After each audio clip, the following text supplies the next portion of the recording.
John, Hey, Brandon. how are you, buddy? Things are good as usual. How about you? I'm doing okay. I'm doing Nice. okay. Nice. Man, this is amazing. You know what? So we're going to dive into citizenship this week because it's National Citizenship Week. Before we do that, I had to share with you a few things. Like, Sorry. oh, just what's up? What's going on? You know what? It's funny. I'm really excited about what we're doing here because I had a few people actually reach out to me, some of which were clients of mine, current and previous, and they've been watching. And one lady said to me, she's like, I get to watch you during my lunch hour. And she's like, I really find you guys to be interesting in some of the stuff you're talking about. I was like, wow, you just totally made my day. So thanks. That's nice. That's great. Yeah, but she says I talk a lot, John. No, but when you do talk, it's informative.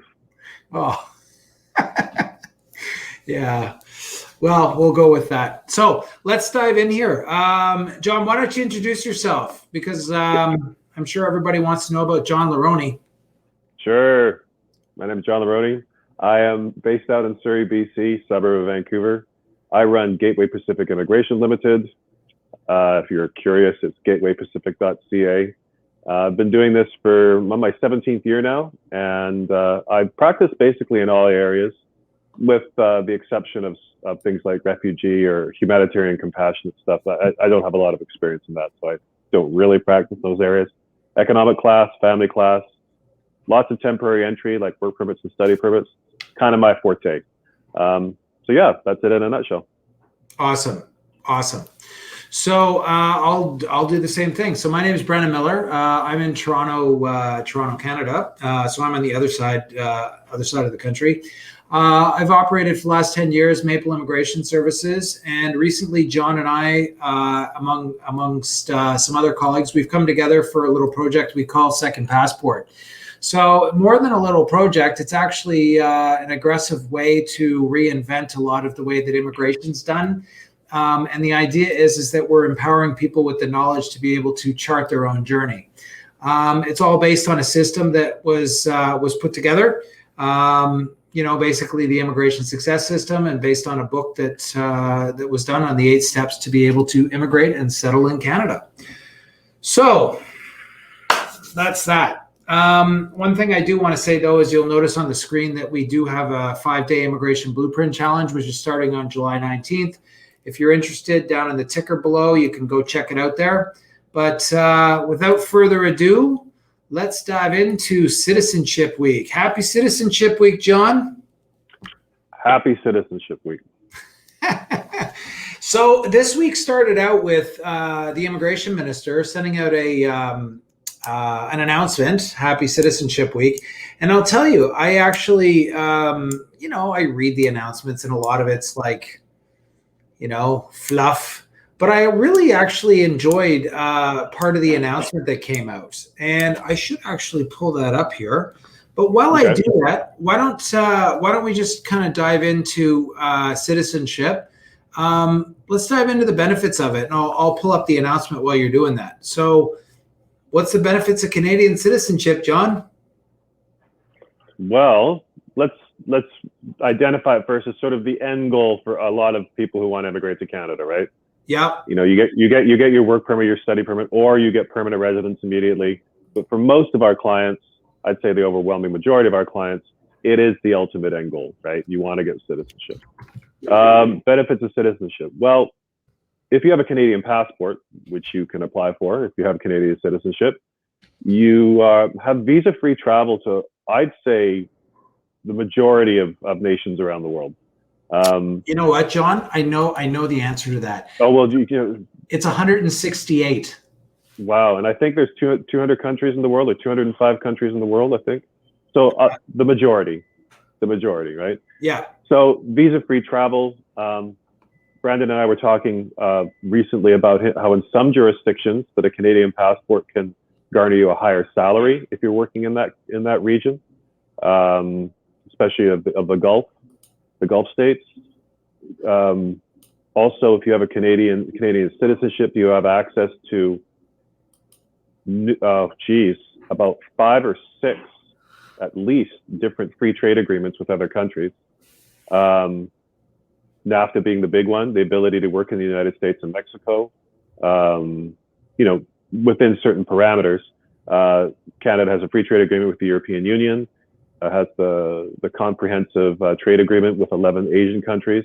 So labor mobility is also increased for you if you have a Canadian passport. Of course, you can vote if you have a Canadian citizenship in Canada, and also there's no restrictions on you on working on any position in Canada. Where if you're a PR, there are some jobs, say within the federal government, that might have a higher security clearance that you won't have access to, but as a citizen you do. Mm-hmm. Is that about it in a very rough nutshell, Brandon? Yeah, I think so. But let's break those down a little bit more for people. So obviously, visa-free travel, 168 countries, I think it was at the last count. Right. But also, if you are traveling to other countries and you do require a visa, generally it can be a little bit easier to be able to get that, depending on where you're coming from. So that's, I always like to say it's freedom of movement, freedom of travel. And I know as having that passport and being able to move around, I've been in some pretty interesting places in the world. And I'll tell you what, the one thing I know is that if it stops being interesting or it gets a little too whatever, I can just hop on a plane and go back to Canada. So that's always nice. What was the other stuff we were talking about? So worker mobility was a good one. NAFTA or CUSMA is a good example, or just some of the other, like the Comprehensive European Trade Agreement. A lot of these trade agreements have worker mobility provisions in them, as you know, and John knows that actually, Yeah, I practice heavily in this area. So yeah, I'll give our listeners an example. Like, say if you get a Canadian citizenship and you get your Canadian passport, and say you're from India, as soon as you get Canadian citizenship, you can start looking at applying for a TN1 visa down to the United States.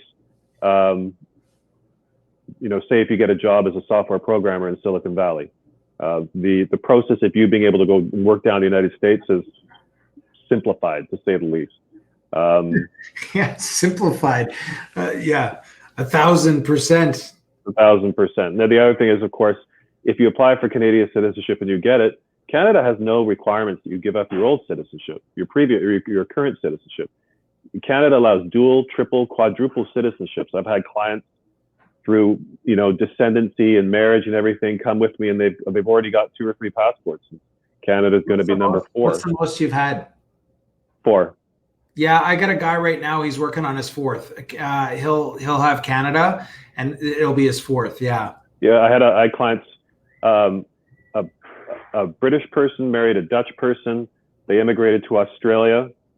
They had a child, and that child was applying for Canadian PR. So the Canadian that child had British citizenship through descent, Dutch citizenship through descent.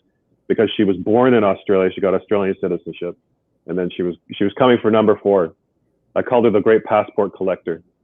Yeah, right. Eh? That's awesome.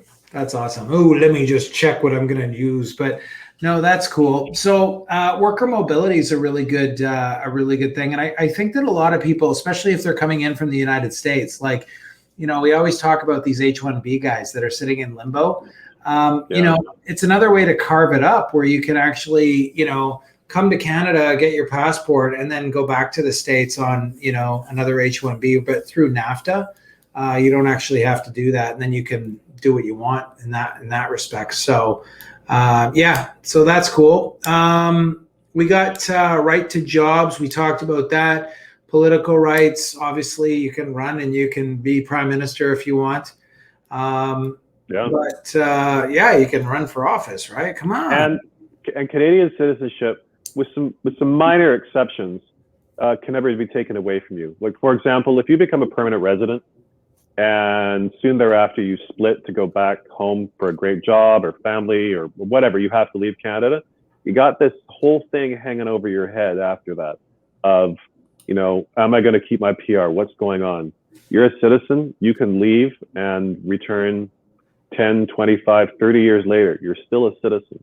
The only way that citizenship can be stripped from you is if you lied, if you misrepresented yourself at some point throughout the process, and we were granted citizenship under false pretenses.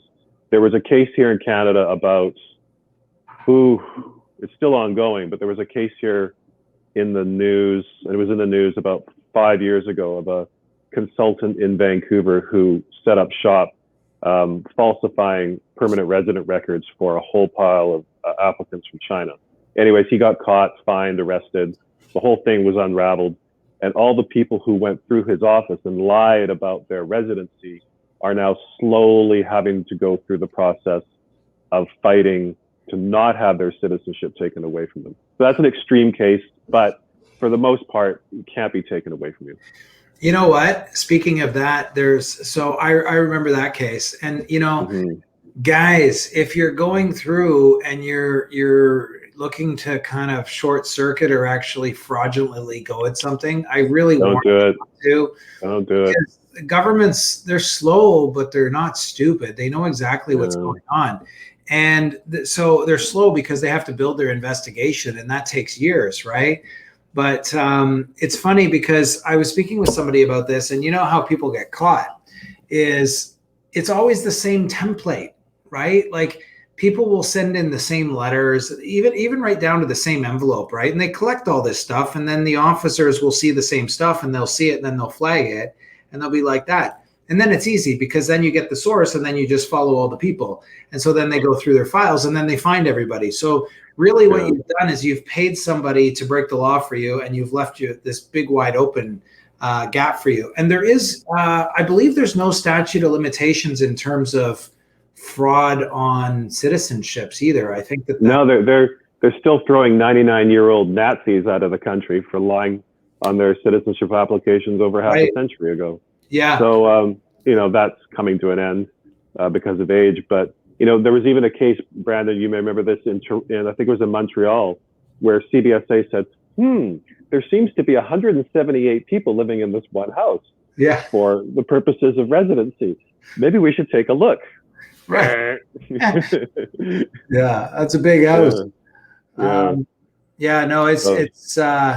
Let's shift away from that, because there was another one that I wanted to bring up with UAE, where they took away, I think it was 1,850 citizenships in one day. And to put that in context, it was the same amount that they took away in 150 years, because people were going back and they were going through the US and then ripping up the passport and then going over to the UAE, working their tax-free thing and paying taxes and pretending that they were here, getting a new passport and then re-entering. But post 9/11, what happened is people didn't know that the borders were being watched. So the US and Canada were trading, because, we only do entrance. We didn't do exit, but we were getting entrance requirements from that US border. So they were trading the information and it was being thrown in there.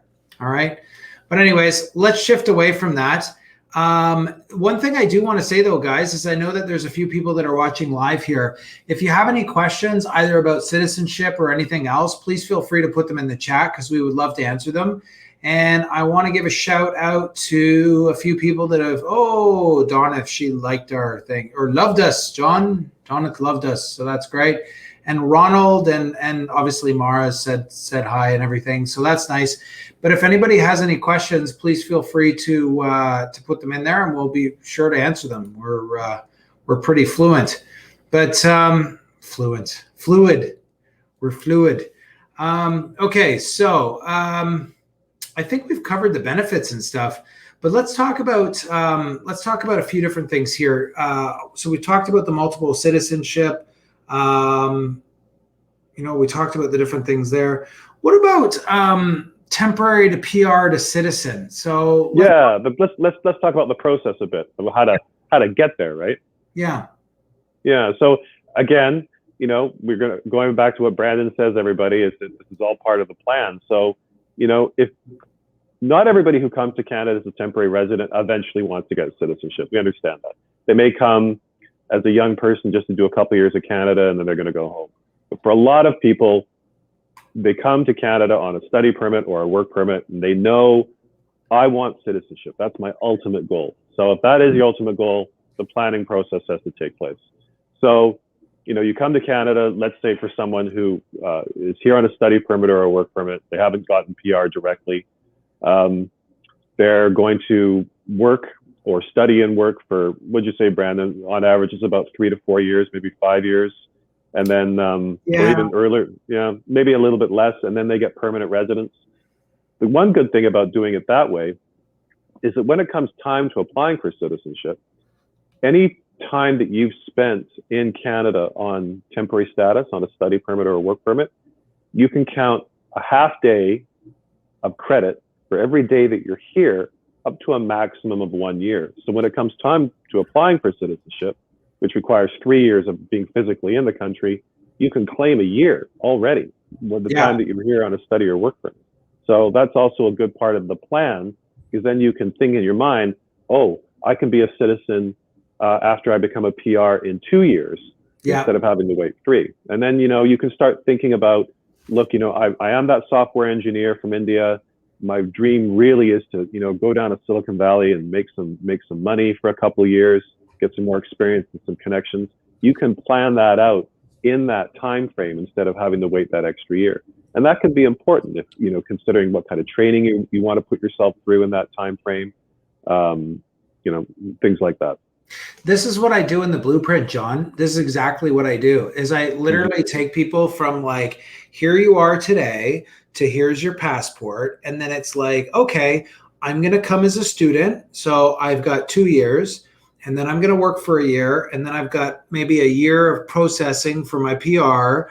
And then I literally factor in all of that, including the processing times, to the fact of getting getting the citizenship. And even that, like what you were saying about, those half days, that used to be in the old Citizenship Act, and then it was taken out, and then it was put back in, I think, 4 years ago. Yeah. I think it was about 4 years ago.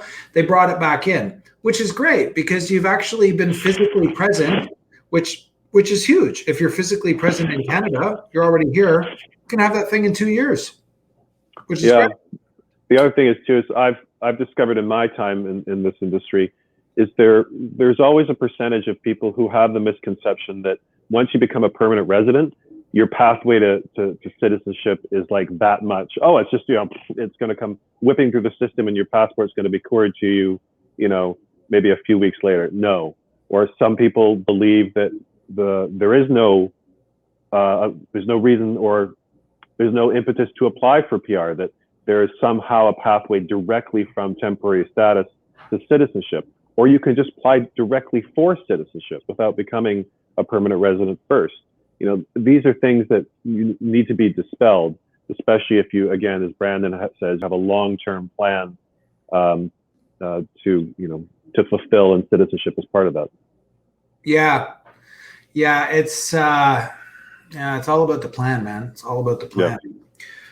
Okay, so I got a question here from John Max Silva. John, I'm going to get to that in a few seconds, okay? But thanks for throwing that in there. And if anybody else has any other questions, please throw them in, because John and I love questions, right? It's like, throw it at us, or just say hello. We like that too.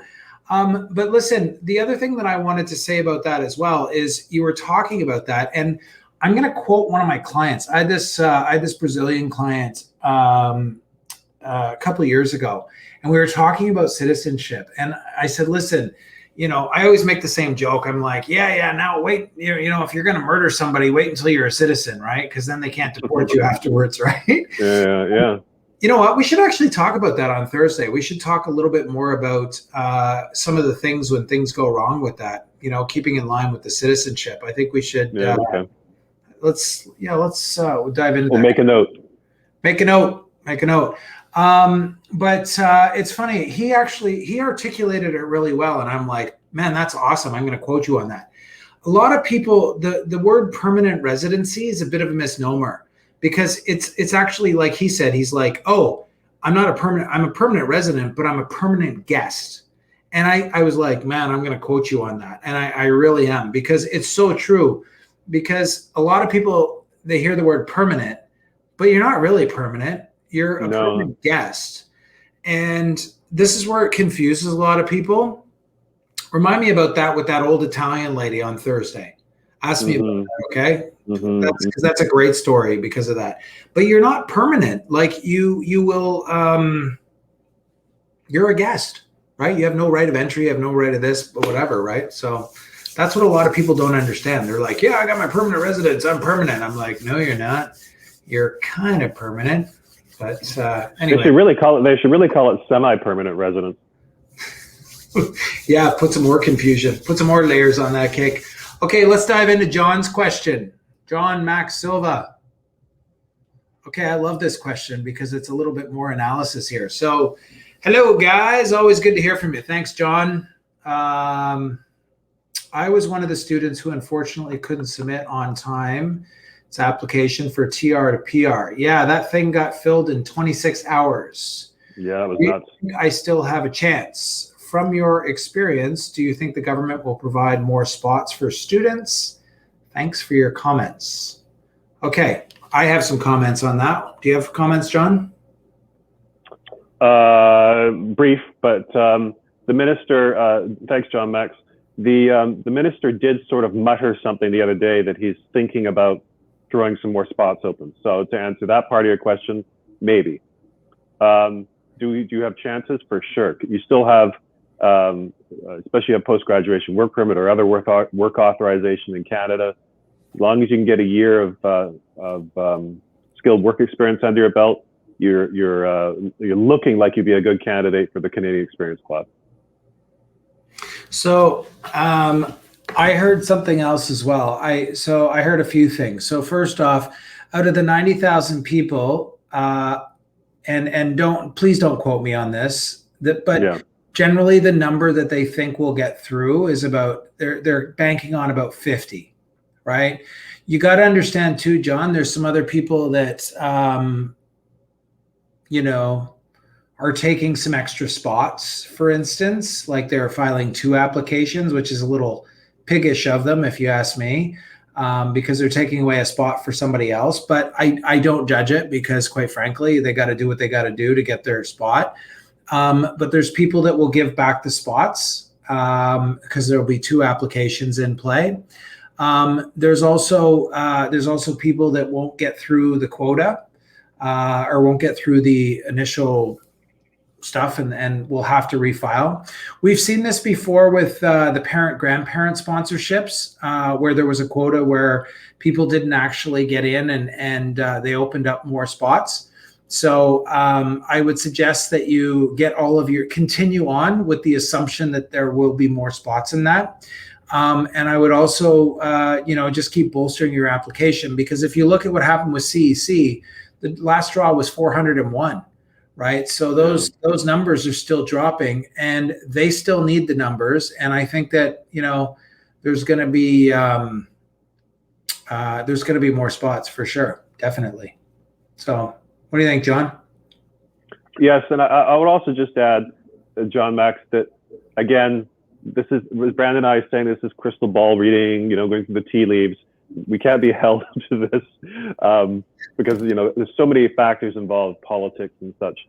But you should recall that in 2020, because of the pandemic, the government of Canada missed half its target. Plus, they're trying to hit a target this year of 401,000 permanent residents. So you put it together, government wants 600,000 permanent residents.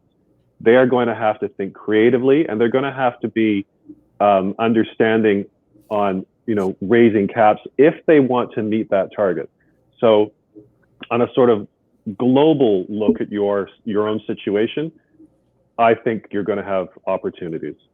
Yeah, and also because obviously with the pandemic, there's borders being closed and whatnot too, so that's actually playing into it as well. So I think end of the day, I think you're sitting in a good spot. Yeah. But yeah, let's leave it at that. John, not you, John, but John Max. Listen, I know that you've shown up a few times here, and really appreciate you coming out and throwing the questions and actually taking the time to put together a thoughtful question like that. So thank you. Yeah. And I hope we'll see more of you and ask whatever you want. So yeah, that's awesome. That's awesome. I don't know if anybody else has any other questions. Please feel free to throw them in. But I think we're coming up to our half an hour here, John. So what do you say? You want to wrap it up a little bit? Yep. Let's just let everybody know that we're going to kind of continue on in this thread. On Thursday, we're going to dive a little bit more into permanent residence and residency and how to maintain all of that. Are we right on saying that, Brandon? Yeah, I think so. Let's talk about that after and put together some thoughts. But I think that let's talk about residency work. Guys, listen, I know this might sound a little kind of like, oh yeah, we know we got to be here 2 out of 5 years. But, I think in that vein, in terms of citizenship, we'll stick to the citizenship theme, I think, this week, right? Let's do that. And then, let's talk about that and maintaining residency and all of that. What do you say? Right. Yeah, right. No, I mean, to get citizenship, you have to maintain and meet the residency requirements. So yes. Yeah. Awesome. Okay, cool. I don't see any last questions there, but again, thanks everybody for coming out and supporting that. John, what do we got here? People that like John Max Silva, Itiad, I don't know if I'm saying that right, Itiad, Fridi, and Ronald Innes. I really appreciate you guys doing that. And obviously, Donna, thanks again for giving us the little hearts and thumbs up. We really appreciate that. But guys, we're here every Tuesday and Thursday, 12:30 Eastern, 9:30 Pacific. And again, any questions that you have, please feel free to put them in. If you want to like, share, do whatever, we'd appreciate it, because we just want to spend the time where we're going to show up and talk about stuff and answer some questions. That's all we want to do. Other than that, do you have any last words, John? Any last words, John? Oh, no, I'm all good. Well, I got a few last words, John. So, if you guys have any questions or concerns, please feel free to reach out to us. And if you want some more personalized help, you can reach out to either myself or John Laroni there in BC. And obviously, if you're looking to put together your pathway and do some planning and stuff, which if you've heard me speak before, that's what I'm all about. And I know you are too, John. That's why we always that's how this whole thing came about, right? Yeah. Look at doing the challenge. All right, guys, it's literally 5 days where we're going through in a live manner and we're putting together your plan. And I don't care if you're a student here and you're trying to figure out what your steps are. Example, John Max there, you can still get benefit from this, because at the end of the day, you're actually putting together the rest of your plan. And I don't really I'm not reactionary. It's more proactive. And that's the approach that I like to get into. But thanks again. And that's it, guys. I think we'll leave it at that. John? Goodbye, everybody. We will see you all on Thursday. Yeah, take care, bud. See you later, man. Have a good rest of the week. And I guess I'll talk to you soon, okay? All right. All the best, everybody. Take care, mate. Thanks, guys. We'll talk to you soon. Bye, guys.